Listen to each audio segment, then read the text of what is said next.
Azerbaijan కొట్టడానికి ఉన్న reason అర్థం కావట్లేదు. ఎందుకంటే నేను దిస్ డిబేట్ కోసం మన పాడ్కాస్ట్ కోసం బయట వెయిట్ చేస్తున్నప్పుడు నేను రీసెర్చ్ అప్పుడే నాకు ఈ న్యూస్ వచ్చింది. I was surprise. నాకు టైం దొరకలేదు ఎక్కువ రీసెర్చ్ చేసి. బహుశా అక్కడ ఒక యూఎస్ బేస్ ఉండొచ్చు. ఇప్పుడు వాళ్ళు కొట్టరు. ఎందుకు కొడతారు వాళ్ళు? ఒమాన్కి రెండు సార్లు అటాక్ చేశారు వాళ్ళు. ఒమాన్ ఈ గల్ఫ్ కంట్రీస్లో అన్నిటికంటే ఇరాన్తో క్లోజ్ ఉన్న ఒకటే దేశం ఒమాన్. దానికోసం పీస్ టాక్స్ కూడా వాళ్ళే చేస్తున్నారు. వాళ్ళే మీడియేట్ చేశారు పాపం జెనీవాలో. అట్లాంటి దేశం మీద కూడా వీళ్ళు దాడి చేశారు 2 సార్లు. ఫస్ట్ టైం ఏమన్నారు, తప్పు అయింది అన్నారు. ఎవడో డీసెంట్రలైజ్ కమాండ్లో వాడికి ఒమాన్ ఎక్కడ ఏం తెలియదు, వాడు కొట్టేశాడు. సెకండ్ టైం కొడితే ఇప్పుడు చాలా క్లియర్ అయిపోయింది, ఇట్ వాస్ డెలిబరేట్లీ డన్ అని.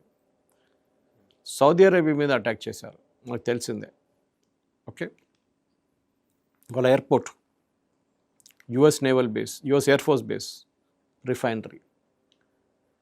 వీళ్ళు ఏం చేస్తున్నారంటే వాసుదేవన్ గారు చాలా క్లియర్గా వీళ్ళు వెస్ట్ ఏషియాలో గల్ఫ్ కోఆపరేషన్ కౌన్సిల్లో ఉన్న కంట్రీస్ అందరిది ఎకనామిక్ బ్యాక్ బోన్ బ్రేక్ చేస్తున్నారు.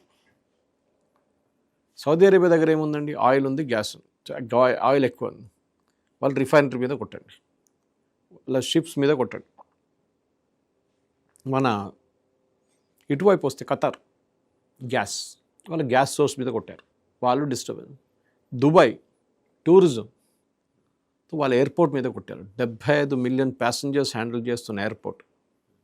మన శంషాబాద్ ఏమో బిలో 25 మిలియన్ కేటగిరీలు ఉంది.